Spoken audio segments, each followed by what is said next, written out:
Doctor Ramesh एक कामयाब वैज्ञानिक थे। उनकी हर रात तारों के नाम होती थी। एक दूरबीन और एक कॉफ़ी का जग, यही दुनिया होती थी। तारों के रहस्य खोजते खोजते एक दिन नासा की एक रिसर्च पढ़ रहे थे। रिसर्च में किसी हरे ग्रह के बारे में बताया गया था जहां तापमान -50 डिग्री और वातावरण काफ़ी शुष्क था। धरती से उसकी दूरी कई प्रकाश वर्ष दूर थी। डॉक्टर रमेश ने सोचा, क्या वाकई हमारी धरती से बाहर कोई दुनिया है? क्या वाकई कोई प्रजाति है जो हमसे तकनीकी में आगे हो, या ये सिर्फ भ्रम है? कहते हैं जहाँ से जिज्ञासा जन्म लेती है, वहीं से खोज नए आविष्कार को जन्म देती है। डॉक्टर रमेश एक ऐसी मशीन बनाने का सोचते हैं जो किसी प्रजाति से संपर्क साध सके।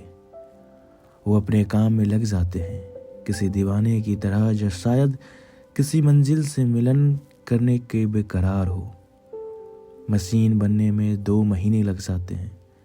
अब प्रयोग कामयाब हो जाए इसी आस में मशीन शुरू करते हैं। मशीन की डिज़ाइन पियानो की कीबोर्ड जैसी थी, जिसमें 3 बटन थे। पहला ऑन ऑफ का, दूसरा संदेश भेजने का और तीसरा संदेश प्राप्त करने का। जैसे ही मशीन को ऑन करते हैं, हरी नीली रोशनी शुरू हो जाती है। फिर रमेश दूसरे बटन को दबाते हैं और संदेश में अपने प्लेनेट के चित्र, लोगों के रहने सहने और आवाज़ें, ऑडियो वीडियो सब एक डिजिटल तरंग के माध्यम से स्पेस में छोड़ देते हैं, ताकि अगर कोई एलियंस है तो वो हमारे संदेश को समझ पाए। ऐसे वो 1 महीने तक संदेश भेजते रहते हैं और फिर रिजल्ट कुछ नहीं निकलता। एक रात वो महसूस करते हैं जैसे कोई उन्हें कुछ कहना चाहता हो। जब वो आंखें खोलते हैं तो अपने आप को एक नए ग्रह में आते देखते हैं।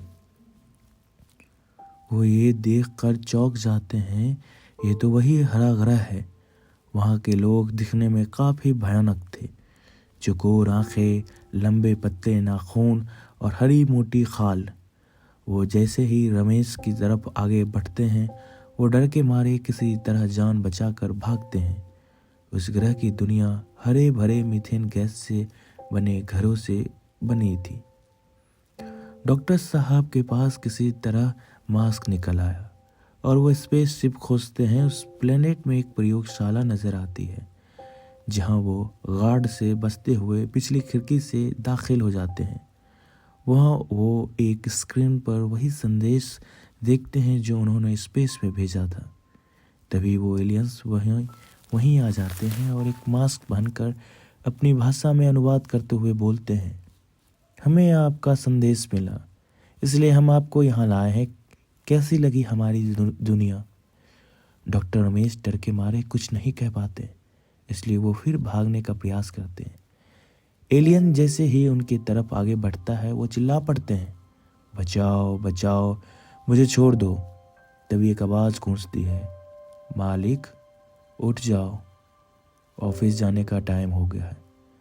ये तो रामू था, उनका सहायक। डॉक्टर रमेश बोलते हैं, वो एलियन कहाँ गए? रामू बोलता है, कौन से एलियन? आप ज़्यादा काम ना करें, आराम भी करें। डॉक्टर रमेश उस बात को याद करके सोचते हैं, क्या वो सच था या सपना? आपको क्या लगता है?